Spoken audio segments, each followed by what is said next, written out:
Hey, everybody. Coming up, I will be talking to Nancy French, who is the author of a new memoir called Ghosted. It's partly about her career as a ghostwriter for Republican politicians, her past career.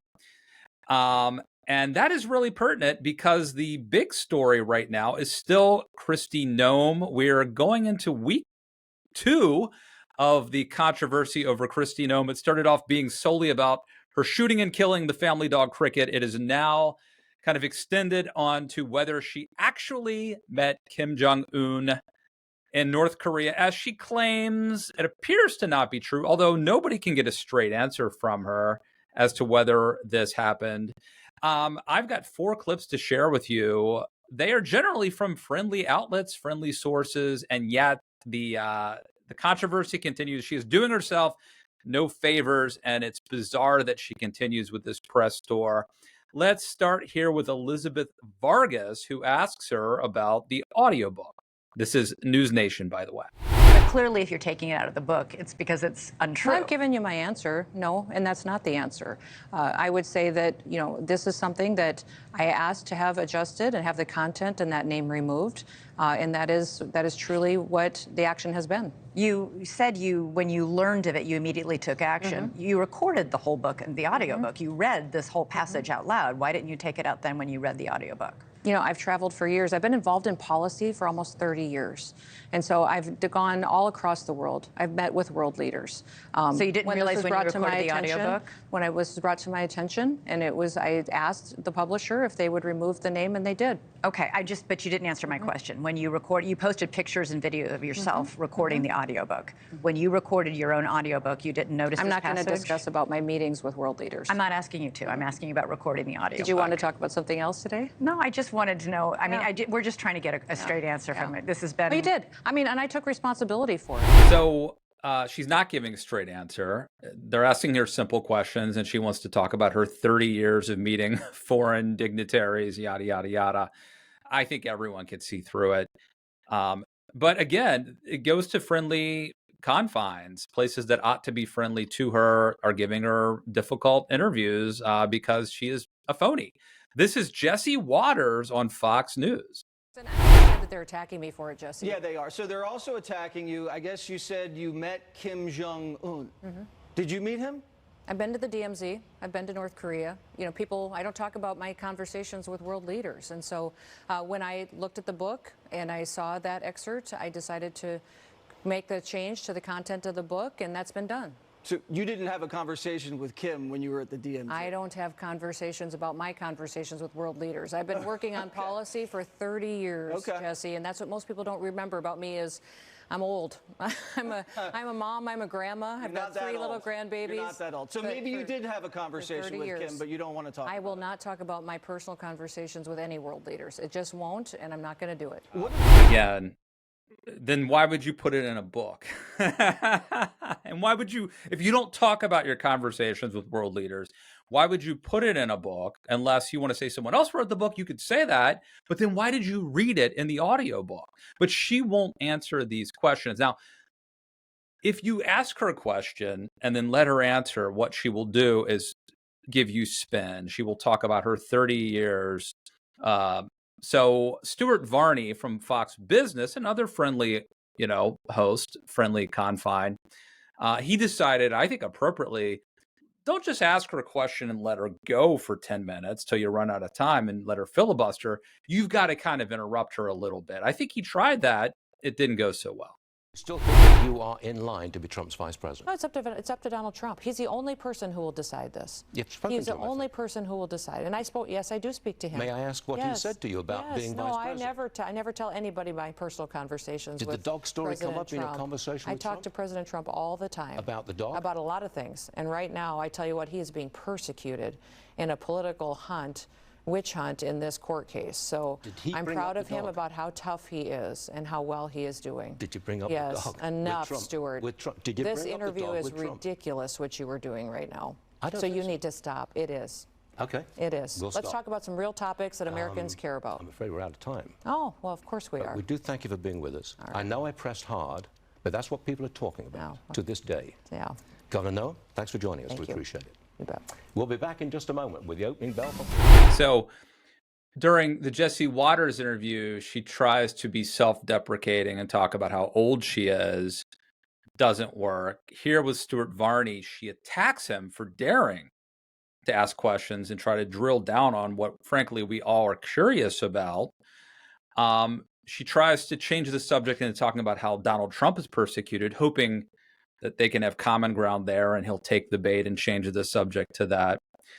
Yeah, not good. Okay, but of all places, you would think Newsmax, surely Newsmax is going to give her a softball interview, right? Surely Newsmax is going to be a safe place for Noem. Wrong. I agree with you there. But going back to what you said a moment ago, maybe not lying to the American people. And I think this is important to talk about because the book's called No Going Back, The Truth on What's Wrong with Politics. And I think part of the problem with politics today is that politicians aren't honest with the American people. So if you asked me a month ago, who's at the top of the list to run with Donald Trump, I would have said your name. If you asked me that same question this morning, I don't even think you're on the list. Really? So my question for why you, is that? yes, really, and it's because of things that have come out in this book, like your claims that you met Kim Jong Un, and then over the last week, I've been to the DMZ. I've been to the area. What I've said did you stare is down Kim Jong Un? Let me, Governor, 1 second. I will give you an opportunity to respond. I just want to get this out there. So here's the quote from the book. You say that I remember when I met North Korean dictator Kim Jong Un. I'm sure he underestimated me, having no clue about my experience staring down little tyrants. Governor, that never happened. What I have said in the book is that when I became aware of the content, that we had it changed. And that's the way that it is. So I should not have put that anecdote in the book. That I'm not going to talk about my meetings. But an anecdote indicates that it happened, right? I'm not going to talk about my conversations with world leaders. I've been involved in policy for 30 years. For 30 years, I've been traveling the world, talking to world leaders. And that is a conversation that I'm not going to have in this book. So I've answered that in interviews already. I've been very forthright, and I think that a typical politician wouldn't be that honest. As soon as it became to my attention, I asked for the content to be changed, and it has been. Governor, I'm not asking you about the details of this alleged meeting. I'm asking if the meeting actually happened. I don't think it did, and I think if it did, you'd be able to confirm for me that yes, it did, and here's when it happened. It happened, say, at such and such a date or a month, or you don't have to be specific. I'm not going to talk about my conversations with world leaders. You're going to continue to have to answer this question then. I don't think so, because the average American citizen is more worried about the border.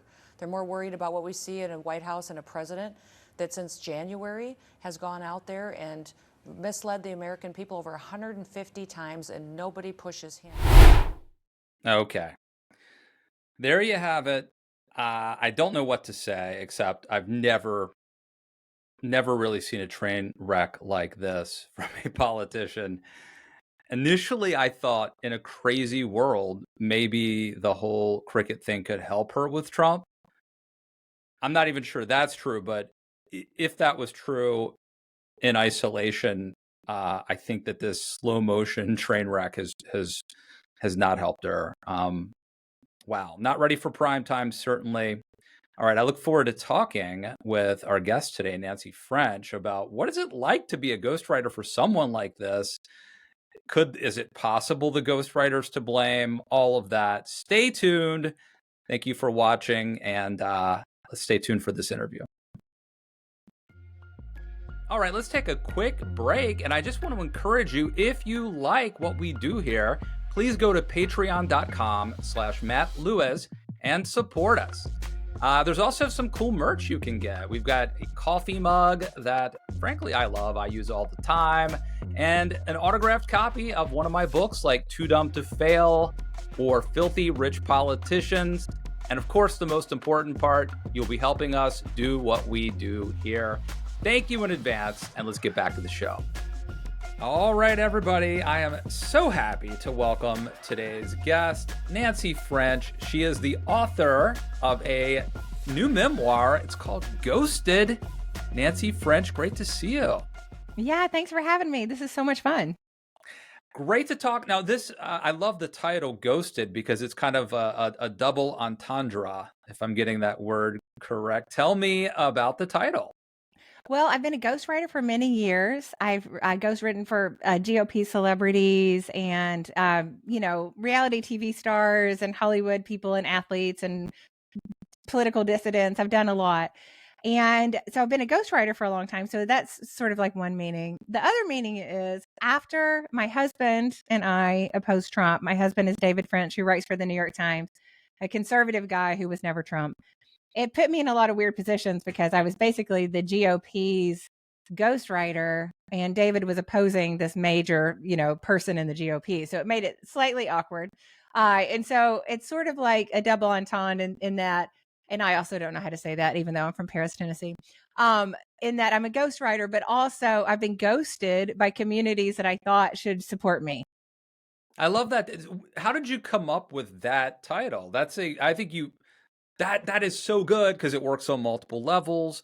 It's evocative. How did you land on that title? I think that the publisher came up with it because my original title for it was The Other Side of the Mountain. Because my family comes from the Appalachian foothills. And so it was sort of like, I don't know, it was maybe, I have one chapter in there that's called that, but I think Ghosted is like, I think probably Zondervan came up with it. It's good. It's a good title. I definitely want to start with Kristi Noem right now.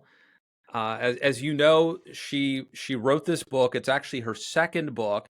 It had this story about her shooting and killing her dog Cricket and the family goat, or the family dog and the goat. And that was bad enough. But now there's this question. She says in the book that she met Kim Jong Un and that she was used to dealing with little tyrants because she dealt with Sunday school kids, which I thought was a weird thing to say in light of having shot Cricket. The context seems a little disturbing. That is weird, right? Yeah. And comparing little kids to a ruthless dictator, maybe it's a joke. But then it's like, maybe it turns out, apparently, it's unclear that apparently she never actually went to North Korea, never actually met Kim Jong Un. So I'm curious now. I forget who it was. There was I have notes here somewhere. There was an interviewer who, Eric Bolling from Newsmax, asked her if an editor was a, quote, liberal plant who might have put that in there. She said, no, that's not the case. But just as someone who is a ghost writer for Republican politicians in the past, what did you make of this story? I think that it is completely predictable. So I have done so many books for so many politicians, and sometimes they are not very attentive to the process. However, ghostwriters do not just make up stuff. Like, you're not going to make up this North Korean dictator encounter. That's so weird. You're not going to make up something like killing the family dog because that's not good for you. It's not good for the book. Now, a lot of times, like, for example, this is what actually got me in trouble as a ghostwriter. I would push back because I was so cognizant of the fact that a lot of my people were running for higher office. So you can't have embarrassing stories in there that could be. So I'm always thinking 50 miles ahead, okay, probably the Cricket story, the Cricket murder is not going to play well. It turns that's out the dogs kind of are popular. Who knew? That's the kind of high level service that I offered my clients. But, most of the time, ghostwriters are just supposed to do what they're told. And so that's their job. And so that's what got me in trouble, because I got sick of sort of doing what I was told because I thought it was immoral, the things that that they were asking me to write. But the thing that was interesting about the Noem book is that you could see from the cover, she did not acknowledge any sort of ghostwriter. And ghosts sometimes are acknowledged, frequently when people would ask me to collaborate on books, my name would be on the cover. And that's something that's highly, negotiated with the agents. But it is an interesting choice. Do you acknowledge that you have help or do you not? And in this case, she did not acknowledge that anyone helped her. She only acknowledged that someone somehow tried to sabotage her, which doesn't make any sense at all. And she also voiced the audiobook. So now she's saying, as soon as I learned that analogy or that reference to Kim Jong Un was in there, my publisher, by the way, she and I share the same publisher of my last book, was Center Street. She's like, they decided that I had it taken out. But she voiced the audiobook. So it's so confusing. It's so confusing because they don't even try to make it make sense. I watched her interview and it was just so baffling. It made you feel crazy because she never answered any questions. But imagine saying that your own story that you verbally said, it was the result of someone else's mistakes. It's so weird. And I should note you have ghosted books with Ann Romney, Ben Sass, Sarah Palin, Bristol Palin. So you've Yeah. dealt with figures of this magnitude who had big political careers. So I'm guessing, and everybody's a little different, but I'm guessing that Noem probably didn't write the book. She probably was interviewed by a ghostwriter, and it sounds like Noem told this story to the ghostwriter, who probably recorded it and then wrote it in the manuscript, which would have then been approved by Noem, presumably. I mean, is that how you think it likely went down? That's definitely how it goes down, because there's no other way to do it. So that's what I do. I sit down with my clients, I record everything. And that way I can get, like, for example, Matt, if you were my client and I was interviewing you, you might not say y'all, or you might not say words that I might say. And so that's how I get your voice exact. Like, I know exactly your diction. I know your jokes. I might go to your house and eat the kind of cereal that you eat, so I know what your kitchen smells like, or whatever. Go to church with you, or go to the community groups with you, like whatever you do or don't do. I would just become like a part of, it's not like I'm a part of your family. I would become you, and so, like, I would just absorb it all. And then you write it down, you give it to them, you work back and forth, and you negotiate what the words are, and you want your client to be happy. And so that's the process that I go through. I can't imagine that there's any other process, maybe a less hands-on, where you're not going to people's houses and snooping in their cupboards. Yeah, so there's no other way. That she had to have approved it. It's not like the celebrity ghostwriter has more power than the celebrity. We're like the waiter at the Huddle House, is the person that's like passes by, you order them around, you get paid very little, whatever. But like, there's no power in ghostwriting. The power lies within the celebrity, and she's lying if she's saying it's any other way. In general, how were you treated by these big shot Republican politicians? Like, were you treated with respect and dignity as part of a team, or were they sort of treating you like the help in a way? I think I was treated beautifully by some, and like the help from others. You can imagine the difference. I've written for an eclectic group of people, and I love, I've had really great relationships with a lot of them. The Romney, South Carolina campaign bus had a very different feel from, say, a MAGA rally that I found myself in, several months later, as you can imagine. And so I had just some radically different experiences, but so many lovely relationships have come from that. But ghostwriters are not typically held in the highest esteem. And so sometimes I would be with clients and they would do things like ask me to buy them drugs, or ask me to, like, okay, now we're going to smoke cigarettes out of a hotel in Manhattan. Let's put wet towels on it's like we were 16 or something. And I'm like, okay, this is apparently what we do. Now that I'm older, I would not have done some of the things that at the time I just didn't know that I could say no to. But this is that crazy. For bonding? Is that sort of like, for this short amount of time, you're going to be my BFF, and we need to do something like ritualistic, almost like we're in a gang or something, because this is very intimate and personal. Do you think that was part of why they did these things? Maybe. Yeah, maybe, because you get so close. You're like their best friend, you're their priest, you're their bartender, you're their therapist, and it's so intense. And it's like, for example, my clients, even after, years after we do the book, they might call me when their Aunt Mary dies, because they know that I know that Aunt Mary wasn't that great, or that she helped them teach, tie their shoes or whatever. Like, I know everything. And so, you just get so close with people. I think that client in particular may have had a drug problem in retrospect. Who's the guy who wrote the Kingdom of the Power? Tim Alberta. Tim Alberta. So years ago, before he wrote that book, I think before he wrote any of his books, I interviewed him. He was at this point like a really good at writing profiles for Politico and National Review and stuff. And during the course of our conversation, I discovered his dad was a pastor who specialized in counseling Okay. His one brother was a bartender, I think, who, of course, bartenders are known for talking to people and getting them to tell their stories and secrets. And his other brother was something like an FBI interrogator. So like everybody, I'm probably getting some of the details wrong, but essentially everybody in his family was an expert at getting people to talk and say things they didn't want to, that they wouldn't tell anybody else, right? Oh, wow. So as a ghost writer, is there something about you that that made people want to open up to you? Was it like a psychology or counseling, or was this like a mission field for you? You know, it's interesting. I have always been able to get people to tell me stuff. It doesn't matter if I'm at an airport at LaGuardia, I go in, I'm washing my hands, I leave, I'm talking to someone, and David's like, okay, what's their story?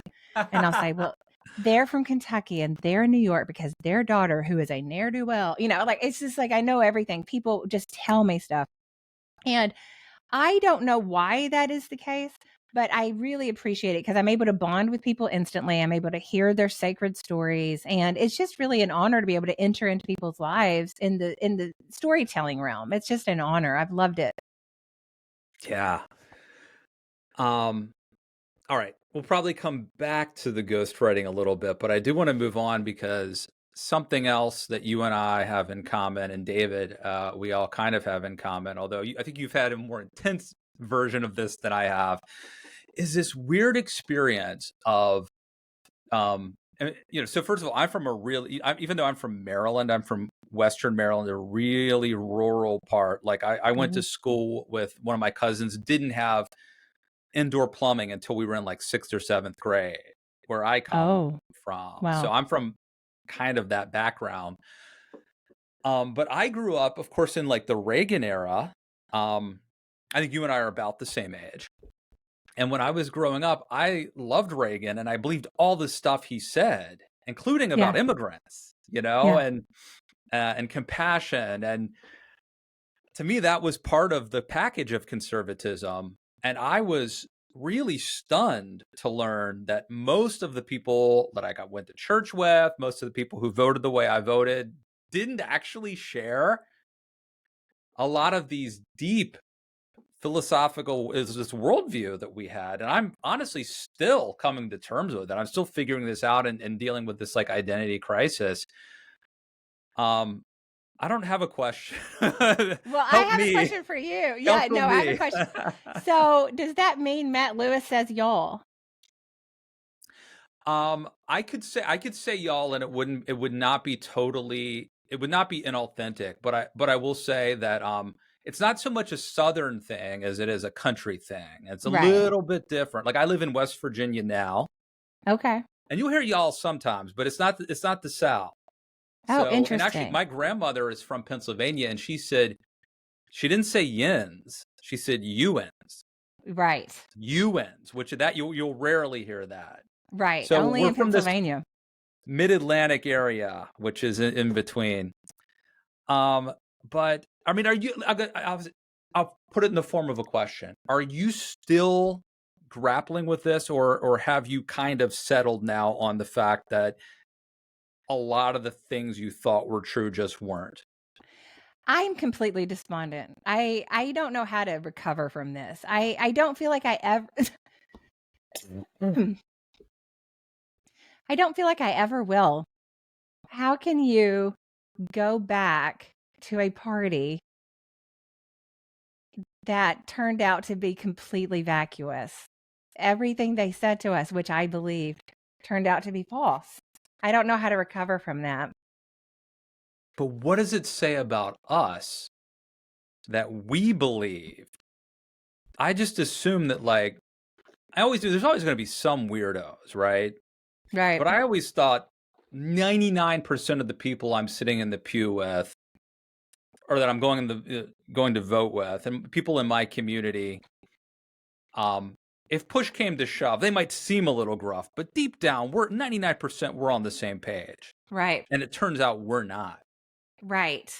And you've had experiences worse than me. You've had neo-Confederates confront you at your church Right. You have an adoptive daughter. I think, is she from Kenya, I believe?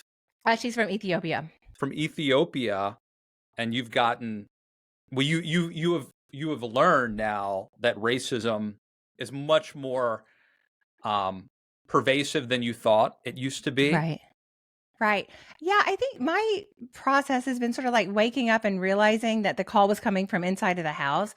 I spent so much of my time sort of blaming the libs, like, oh, well, Democrats, they're like this, and they have this problem and this problem and this problem. And then all of a sudden I sort of like was looking around and I was like, wait a minute. Not only are the people in the pews complicit, I was complicit because honestly, I was an expert at owning the libs. My spiritual gift is sarcasm. And I just love putting people on skillets, which is horrible. But that's like my whole life. I like making jokes and causing people to drink liberal tears. That's what I did, like occupationally. And I feel like I want to say very unequivocally that I was part of the problem. I was not important enough to be like the catalyzing, shift culturally for all of America. But I did feel convicted that by the Holy Spirit that I was actually breaking the 10 Commandments in my occupational desire to belittle Democrats. Like I would hyperbolically draw conclusions based on one lib in Topeka. And I'd say, oh, well, this is how Democrats are, Yeah. And I was doing that myself. Like I was complicit in that. And so, Matt, you're totally right. Like I'm completely despondent because I feel like in the church, white evangelical churches to which I've belonged my entire life, I thought it was one way and it was another. And this encompasses a lot of different topics. But I also realized that I myself had been poisoned sort of by the waters that I was swimming in. And I had been sort of doing the wrong thing myself. So this book is sort of like, hey guys, okay, we can do better than this. We might not be able to change all of America, but we can change our own behavior. Amen. And, David talks about nut picking, which is taking the worst example of your enemy and acting as if that's the norm. And you talk about in the book about bearing false witness. And I think that's what this is. I have to tell you, I wonder, and I try to be intellectually honest in what I do. But I kind of think I'd be a better person if I didn't do this job. I have to be honest, not the interviewing part, but like writing. Because to be successful in this, I mean, like this whole thing about Kristi Noem, like a really good person would probably just turn off the TV and not make fun of her. Now, look, I think she's a public figure. She was on the short list, certainly, to be Trump's running mate. I think it's fair game to call her out. I don't know if it makes me a good person, though, to day in and day out do that. I think I'd probably be a better person if I didn't. I guess the question I have for you is, how then can any of us be saved? Is it possible to be in this industry, even if you're trying to be a good person? Is it possible to do this work and not at some level become debased and mean? A lot of times growing up, you sort of have all this morality that So like if you're poor, you can't rob a bank. If you are married, you can't fall in love with the postman or whatever. It's very obvious. My postman is super hot, though. So I'm going to make an exception. I'm joking. But there's something about politics that we've sort of carved out. Like, okay, politics ain't beanbags. So, okay, all's fair and you can mischaracterize people and play hardball and all that. And it's just weird. Like, I don't know where that came from. But once you see that double standard and you just refuse to do that, and you can sort of set aside your partisan mind and actually just sort of acquiesce to the truth of whatever you're talking about, just that shift sort of ruined me politically because I was unhireable because, like they wanted me to say things that were false, and I didn't want to bear false witness. And I know it sounds like so high and mighty because ghostwriters, nobody really cares about them. There's like secretaries or whatever, but I just couldn't do it Yeah. myself. You But wouldn't, you know, you Dave, wouldn't go to work. I'm guessing you probably wouldn't go to work at a tobacco company. You probably wouldn't go to work at a porn, as a secretary at like a porn magazine or something, right? I mean, yeah. even if you're not actually doing the bad stuff, you don't want your life and your career and your work to be about advancing something that is a net negative for society. Right, exactly. And so, like, I am married to David French, who I think really does try to walk the line of calling balls and strikes. He is not trying to carry any partisan water for anyone. He's just trying to be honest. And you can see how well that's going for him. I mean, like, of course, he's very well respected in some circles, but holy cow, people hate the guy. Which, by the Yeah, way, irritates me. I'm it's sort of sick about irrational. it. It's irrational. I get It's you could say like irrational. David French isn't my favorite. I disagree with him. That's fine. I don't get the Hmm. passion directed at him. That the hatred. The hatred is off the chain, man. It's weird. And so, like, you can see that. And so, like, people don't like it when you're just trying to humbly tell the truth. They want you to be partisan, they want you to be on their team, and they're frustrated when you're not. So I don't know the answer to this, Matt. I just know that I don't think I'm going to ghostwrite anymore. I don't think I'm going to I'm going to have a huge major career shift after this book. I'm almost 50. I'm ready to do something else. I feel I've really, and I think a lot of the times I've been hiding behind other people's stories by being a ghost. And I don't know. I feel like I'm old enough not to do that anymore. Well, part of the problem for me is I can't do anything. Like David French is like a lawyer. David French served in the military. Matt Lewis, this is it for me. So I need to figure out how to make this work. And you said Yeah. something earlier a few minutes ago that resonated with me and hit me because so ever since I became a professional writer, and I've gotten older, obviously, as we all do, and I've actually become deeper in my faith. But the more professional I've gotten, in a way, the worse I've gotten at this job because I've become nicer and I've become more compassionate. I would have probably been more successful when I was young because when I was young, I was a lot more comfortable being mean. And you were saying how people can be like moral and ethical and other or nice in other realms of their life, but for some reason there's this carve out in politics. And I have to tell you, it was there for me. And I'm thinking about how much I loved Rush Limbaugh. Yeah. And part of it is I think Rush Limbaugh used to be better early on than he was later. But I think part of it was I did have this allowance for being mean in politics. And but it wasn't because I was mad or hated the other side. It was because for some reason I thought it was funny.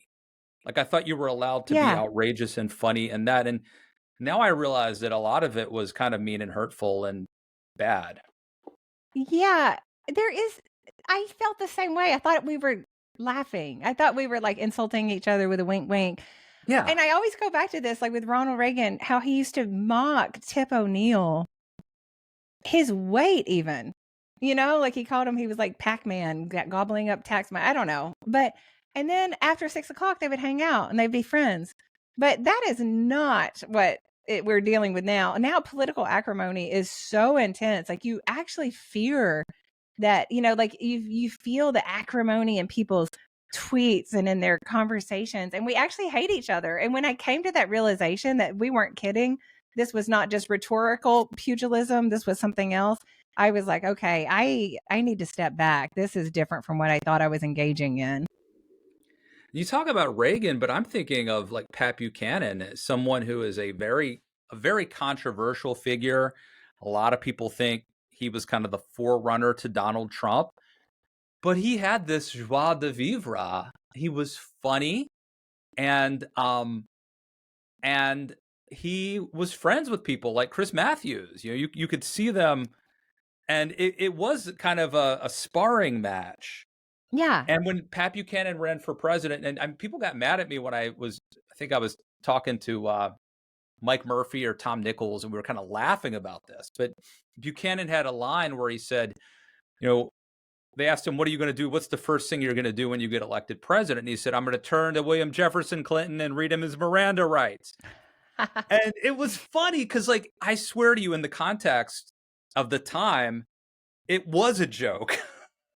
Now Right. it seems so much more serious, right? Right. And Buchanan said of Bill Clinton, he said, the only foreign policy the closest foreign policy he has is having breakfast once at the International House of Pancakes. He had these jokes, and it was kind of fun to be mean. And somewhere along the line, it just became mean. The fun part left. I mean, I think part left. For me, it did, at least.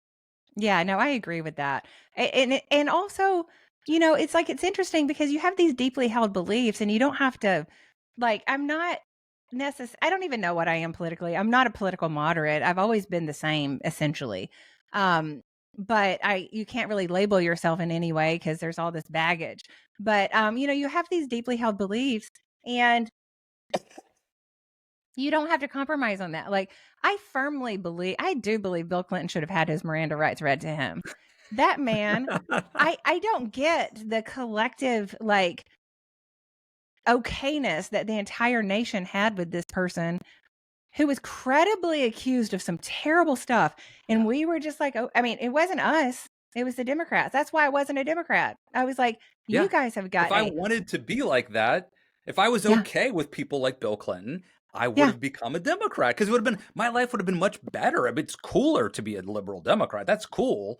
I was like this nerdy conservative Republican because my people said they cared about things like character, and it turns out they don't. And, that's another thing. So one of the things you talk about, this book's full of a lot of stuff, Nancy, as you know, but one of the things that you talk about is dealing with sexual assault in the church. And also you've investigated it at some summer camps as well and exposed some horrible things. And I mean, right now, as we record this, two things are happening. Donald Trump is on trial today. Stormy Daniels testified. And I don't know if you saw this, but Trump told, according to Stormy Daniels' testimony, he told her things like, you remind me of my daughter. He told her things like, everything's cool with Melania because we don't even have the same bedroom. We have different bedrooms, so it's just no big deal. Yikes. Then, on the other hand, Nancy, you have Marjorie Taylor Greene trying to oust Mike Johnson. And one of her demands is something called the Hastert Rule. Okay, what is that? The Hastert Rule, which of course is a reference to former Speaker Dennis Hastert, who I think admitted to abusing students, something to that effect. Yikes. So it's so weird that these people who talked about Bill Clinton, the people that you and I grew up agreeing with about how character mattered, yada, yada, yada, now they support Donald Trump and the Hastert Rule. It's astonishing. It's like whiplash. It's like, I'm old enough to remember 5 minutes ago, like, it's crazy. But here's the thing. Previously you asked about, what does it say about us? Because you and I believed them. I believed Dan Quayle during that Murphy Brown thing. I was like, oh yes, it's better to have a mom and a dad. It's like, to me, it was like I was a kid. But you remember when they talked about family values and they didn't throw up in their mouths over it? Like, that was a whole thing. By the way, Dan Quayle may still believe that. He's one of the people, as far as I know, who actually might be legit. Yeah, he might be. But here's my thing, Matt. I am thankful that we believed it. Like, I think that it's better to hope that, like society runs on trust. And it's very weird. I think that our position is better to have belonged to an organization that espoused certain things and we agreed with it and we were a part of that. And then the institution turns out to be completely wrong. Like I am more thankful that I'm someone who believes in things. And like now that I'm looking back and I realize I was a part of an organization that was really fundamentally corrupt, I'm very glad to have left it and I'm glad to talk about it. But at the time, like, I think it's better to be the type of person who believes in these things, I And agree. so, yeah, so I don't feel bad about it, but I do feel like, it's, you have to be able to figure out how to honestly talk about it and not gaslight everybody. Like, that's the thing, is if everyone would just say, yeah, about Bill Clinton in 98, when we were so righteously indignant about that, we don't care about rapists anymore. Can we just be honest about it? Whatever. Like, that would be so much more welcome than this crazy evangelical thing where they're comparing Donald Trump to Cyrus or whatever scriptural gymnastics they're trying to pull. Just be honest. Just say that you're chill with rapists as long as they're in your tribe. And I know you have this other experience where you were working in this grassroots organization trying to get evangelicals to support Mitt Romney, and they couldn't do it because he was a Mormon. And They those had same deeply people, held, by biblical beliefs. They could they're not okay with compromise. Bulgarians, just not Mormons. Exactly. And my point to them back then was, hey, Mormons are better than us. They vote better than us. They act better than us. We should be co-belligerents in the culture war with anybody who's LDS. But then, but all of these people, many of whom, Matt, when we went back to, like if you fast forward several years and have the benefit of hindsight, you looked at the people that we actually approached to talk to about Mitt Romney, and many of them had sexual scandals since then. And then they completely flipped, and their deeply held biblical beliefs did not prohibit them from supporting Trump. It was 20 seconds that passed, and it's the same people. And they just, like back in the day, they would say, well, we can't support him because he's Mormon. And then 5 seconds later, they're like, well, we're not voting for a pastor or a Sunday school teacher. It's like, okay, y'all need to get consistent. Just be consistent. I don't even care which way. Yeah. Oh man. So one of the big questions I have, my dad died 20 years ago. Mhm. And I'm so curious if he would have become a Trump supporter. I hope he wouldn't have, but he very well may have. And the crazy thing is, almost everything good about me I learned from my dad. All the values that are good, and I do bad stuff too, but the good stuff, came from him largely. And honestly, it's one of the questions that I'm so curious about finding out, hopefully someday, if I ever find that out. But I'm so curious. I know you were able to meet with your parents and reconnect with other family members as you were writing this book, because obviously it's going to be intimate, it's going to be personal. You're going to tell stories from when you were little, growing up this crazy mountain you grew up on. What was that like, going to your parents and being like, hey, there's going to be some stuff in here? And where are they on the Trump spectrum, if you can say? Yeah, so everybody down here, I generally just assume everybody down here supports Trump. And with my family, my wonderful parents, they supported Trump. I'm not sure where they are now, but we've had a lot of very honest, candid conversations. But the biggest problem that I had was I was writing this book and I hadn't told them I was writing the book. And so Zondervan was announcing the book and I hadn't even told my parents that I'd written it. And so I had to go to them and say, okay, I'm not asking for your permission. I'm asking for your blessing. And this is going to contain so much stuff that you don't want me to talk about. But my hillbilly parents were so kind. And we had the most interesting conversation. I think that frequently when your parents get older, you sort of have this tendency to infantilize them, where you don't want them to have difficult conversations. You don't want to hurt their feelings. And in a way, it's dehumanizing because it sort of takes them out of the conversation. But when I went over there, I just said, look, I was sexually abused in the context of the church. My feelings were hurt because I felt like, it wasn't handled correctly. And my parents shared information about that. We had not talked about that. And so here I am, almost 50, bawling my eyes out on their couch. And they were sharing information with me that I never would have known. And it helped ameliorate some of the pain that I felt. It was very beautiful. It was like I had walked into their house and just laid down 1,000 pounds. And they were wonderful. And I love them so much, even if we have different politics. They're just amazing. And, you know, one of the messages of the book is you can connect with people individually in ways that are quite beautiful with your fellow Americans. And you do not have to label everyone as your perceived political enemy. Yes, we don't have to go into it now, but I think it's Kathy Kattenberg's story is fantastic. It's basically about someone that you met on Twitter who was a leftist troll and you are now personal friends with, and it's full of, sorry, hit my microphone. Rookie mistake. It's full of great stories and anecdotes. I want to ask you, I know that you know, part of being ghosted is being like abandoned by the people who ought to be there for you, whether it's your political tribe or your elders of your church or pastors, people who should be watching out for you have ghosted you. And I wanted to ask, I know that you have cancer, and has it been the same or has it been different? Have people risen to the occasion and rallied around you during this time?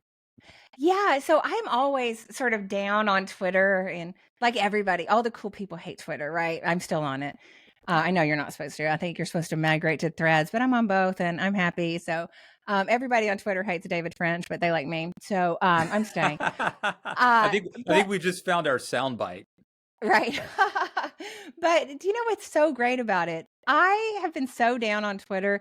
And then when I got cancer, a very aggressive sort of cancer, I was sort of outed in a way because David was was doing some sort of event and his mic had been turned on. And so he was talking about surgery that I'd had, and the whole room heard it. And so everyone was like, why does she have surgery? Why does she have a chemo port or whatever?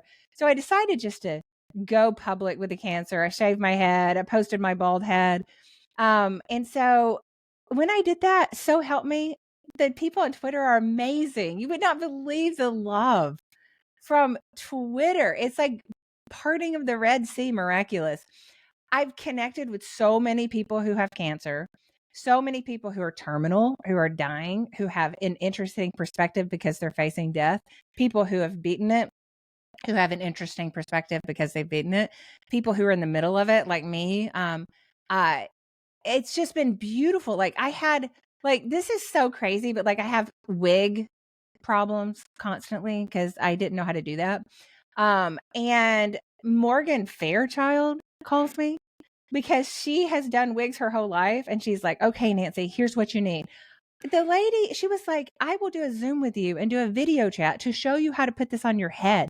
Here's how you wash it. Here's my, I mean, like the people that I've connected with are so loving and caring and giving.